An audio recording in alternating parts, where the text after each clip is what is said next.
Europe 1. 8h13 sur Europe 1, l'invité d'Europe Matin est la ministre de la Transition écologique. Bonjour Barbara Pompili. Bonjour. Madame la ministre, j'insiste sur la féminité de votre titre, vous y tenez?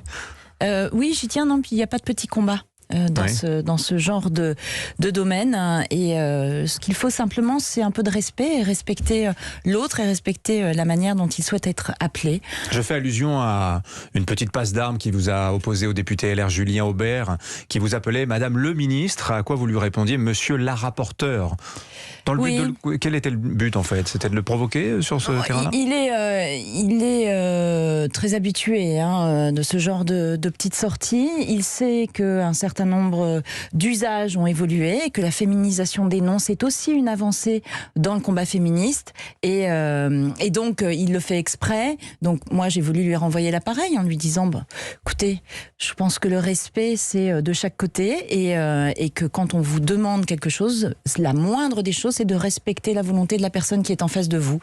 Voilà. Après, je ne vais pas m'étaler là-dessus, c'est lui donner beaucoup d'importance, mais on voit à travers ce petit genre de détails que l'égalité femmes-hommes, ça a encore du travail. Je l'ai vu encore hier à l'Assemblée, quand je m'exprimais, certains hommes essayaient parce qu'ils n'étaient pas d'accord, de passer au-dessus de moi, de ne pas me laisser parler. C'est assez habituel et il faudrait bien que ça change quand même. C'est pas sur un combat d'idées qu'on s'oppose, c'est sur votre identité sexuelle, vous pensez, Barbara Pompili? Je pense que quand on est une femme, c'est toujours un peu plus compliqué, même s'il y a eu des progrès, et il faut les noter. Mais on voit que le combat n'est jamais terminé. Alors ça peut paraître anecdotique, c'est vrai, mais il n'y a pas de petit combat pour le féminisme, et ça n'enlève rien à tout le travail qu'on a fait à l'Assemblée hier, qui était un débat de fond sur les questions d'électricité. Alors, on y vient justement. Le monde connaît depuis quelques semaines un choc gazier d'une ampleur inédite. Les prix sur les marchés de gros ont bondi de 500% en un an pour le gaz. Ça se traduit pour les ménages et les entreprises par une augmentation sensible de la facture énergétique. Les prix du gaz conditionnant en partie ceux de l'électricité. On ne va pas détailler le mécanisme, on l'a déjà fait cette semaine. Mais c'est une bonne ou c'est une mauvaise nouvelle, cette flambée des prix de l'énergie, Barbara Pompili? Je vous pose cette question parce qu'on ne cesse de dire que l'énergie doit être plus cher. C'est la condition pour que les comportements des Français changent. On peut dire que c'est un signal qui nous rappelle que l'énergie c'est cher et que un certain nombre d'énergies, qui sont les énergies fossiles, dont nous dépendons trop, peuvent nous emmener dans le mur. Alors vous dites c'est un signal, mais pourquoi dans ce cas-là le gouvernement bloque-t-il le signal avec un bouclier tarifaire? Moi j'y comprends plus rien. Tout simplement parce que nous avons des concitoyens qui vont se prendre là en très peu de temps une montée forte des prix de leur énergie. Et ça, ce n'est pas possible de le laisser sans réponse. Nous avons un certain nombre de nos concitoyens qui n'ont pas tout simplement les moyens financiers de pouvoir faire face. Et donc nous, notre rôle au gouvernement, c'est de les aider à passer ce cap tout en préparant l'avenir. On a des mesures d'urgence. Donc les mesures d'urgence, elles ont été annoncées par le Premier ministre. Vous l'avez dit, le bouclier qui permet d'éviter la hausse du gaz, que le prix du gaz là ne bouge plus jusque l'année prochaine. Et puis ensuite, des mesures qui sont pour nos concitoyens les plus fragiles, le chèque énergie qui va être augmenté, qui va donner lieu à un chèque exceptionnel d'ici la fin de l'année, et ce qui veut dire que nos concitoyens en moyenne qui reçoivent le chèque énergie d'avril 2021 à avril 2022 auront eu 400 €. C'est important pour leur permettre de pouvoir passer ce cap. Mais vous faites un pari quand même, malgré tout, Barbara Pompili. Vous pariez que les prix de l'énergie baisseront d'ici le printemps.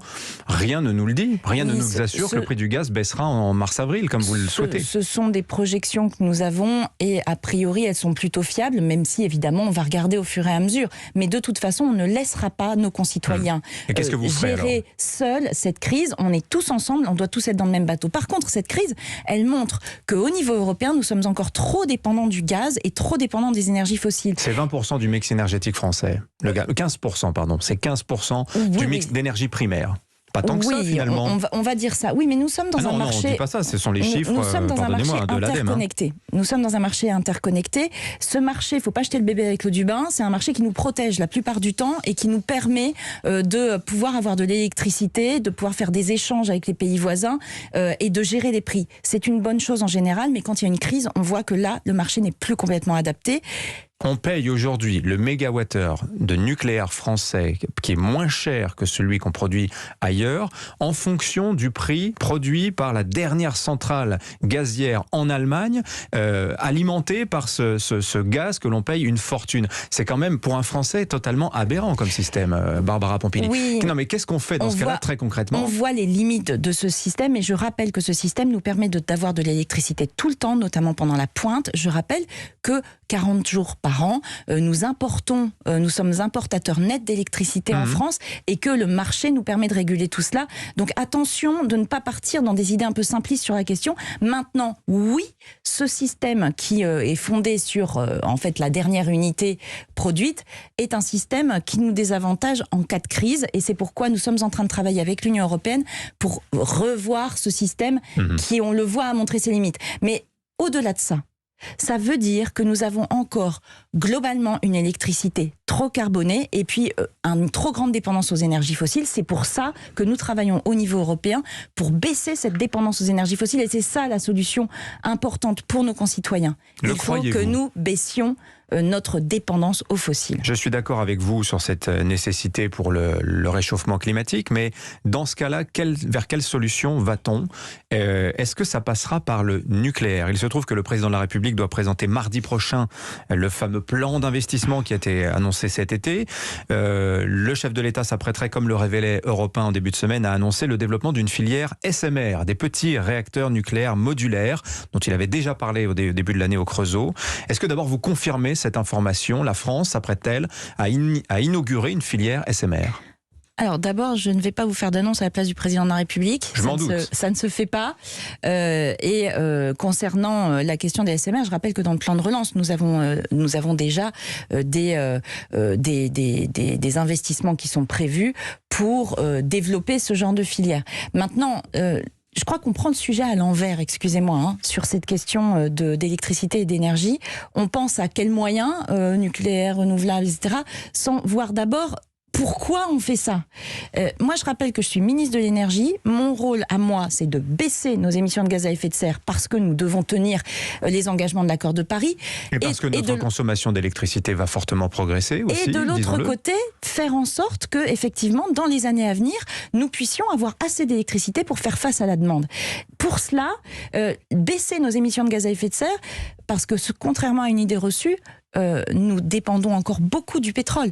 Les 2/3 de l'énergie que nous consommons en France, c'est du pétrole. Les 2/3 Les 2/3, absolument. Parce qu'il y a une petite confusion entre énergie et électricité. Oui, 2/3 mix de l'énergie primaire, 29,2%. C'est encore les chiffres de l'ADEME que je vous donne. 2/3 de l'énergie que nous consommons, c'est de l'énergie fossile, et notamment dans nos voitures, notamment dans nos chauffages, notamment dans nos industries. Donc pour baisser nos émissions de gaz à effet de serre, il faut d'abord qu'on fasse des économies d'énergie. Et donc on le fait avec MaPrimeRénov, par exemple, pour isoler les bâtiments. Ça fait 50 ans qu'on le dit, à faire des économies. À 74, depuis le premier choc pétrolier. Oui, pardon, mais on n'a jamais mis autant d'argent dans le plan d'investissement et dans le plan de relance, notamment dans le plan de relance, pour faire des économies d'énergie. Et MaPrimeRénov, qui explose, on va arriver à 800 000 rénovations par an. Je rappelle d'ailleurs que Yannick Jadot, dans son programme, propose 750 000. On est déjà à 800 000 rénovations par an. Donc oui, on les fait, les rénovations, et on les fait de manière efficace. Mais après,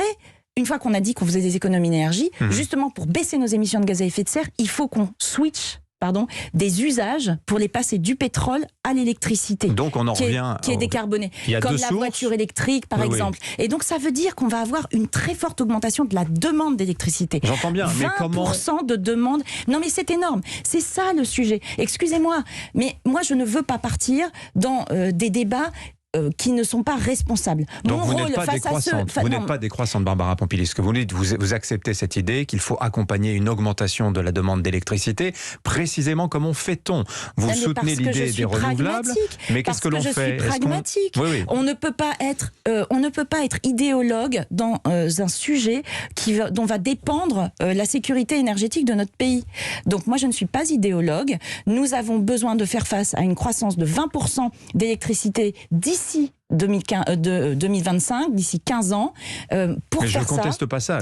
Moi, la question que je me pose, c'est l'écologiste que vous êtes. Ouais. Son pragmatisme va-t-il jusqu'à dire oui, la France a besoin de nouveaux réacteurs nucléaires, de nouveaux EPR ou bien de petits réacteurs nucléaires. Est-ce que vous serez la ministre qui porterait ce projet-là ? Eh bien, vous voyez, moi, ce que je vais vous dire clairement, c'est que je ne vais pas faire comme certains, sortir des idées de mon chapeau. J'ai demandé à Réseau Transport d'électricité, qui est l'entreprise qui est spécialiste du sujet, de nous faire des scénarios à 2050, avec plus ou moins de renouvelables, plus ou moins de nucléaire. Ces scénarios vont sortir le 25 octobre.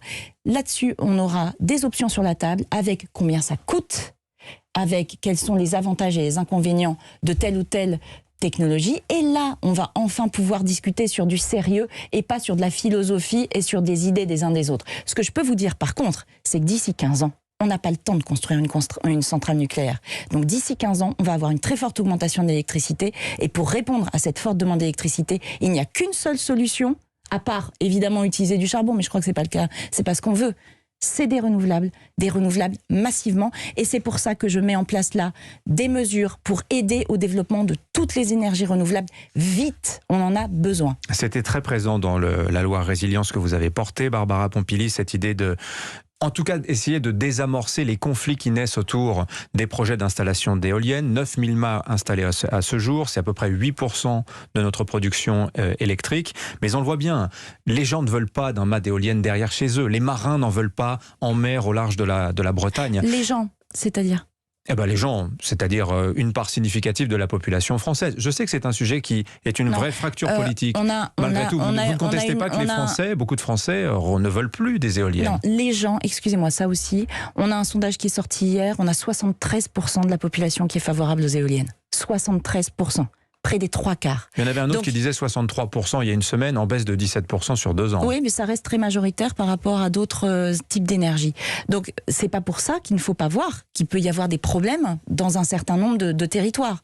Et c'est pour ça que pour faire face à ces problèmes, j'ai annoncé 10 mesures il y a quelques jours, en lien avec la filière, pour faciliter l'acceptabilité, pour mieux concerter les populations, pour que on prenne des mesures efficaces sur la préservation de la biodiversité, pour que les régions puissent mieux anticiper et puissent un peu planifier leur développement des énergies renouvelables, pour aussi rénover le patrimoine grâce à des moyens qui seront issus de la filière. Bref, toutes ces mesures sont des mesures pour que ça se passe bien sur les territoires, pour que les gens puissent mieux anticiper. Je donne des exemples concrets, Barbara Pompili. Il y a cette idée qu'un préfet pourra demander, exiger le ralentissement d'une éolienne si celle-ci fait trop de bruit. Voilà. Celui qui souhaitera installer une éolienne devra automatiquement consulter le maire.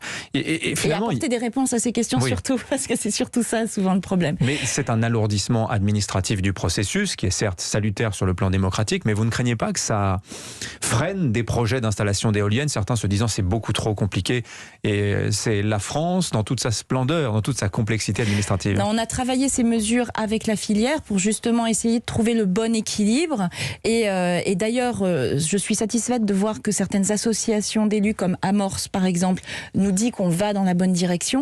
Il faut apaiser le sujet, je vous l'ai dit. On a un énorme besoin d'énergie renouvelable, on doit les mettre en place, et ce qu'il faut, c'est qu'on réussisse à le faire bien.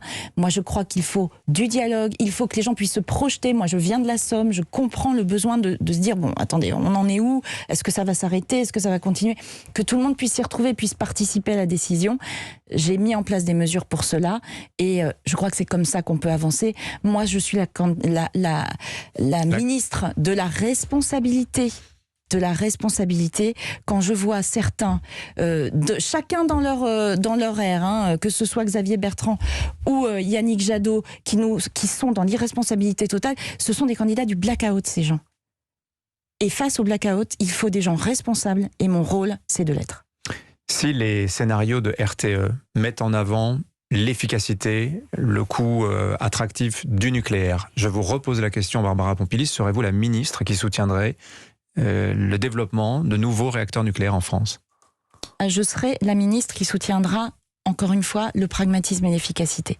On a besoin de tout sur les scénarios. Il y a des scénarios avec du nucléaire. Nous regarderons si ce sont les scénarios les plus adaptés. Moi, je prendrai mes responsabilités. Le sujet est trop grave pour céder le pas aux idéologies.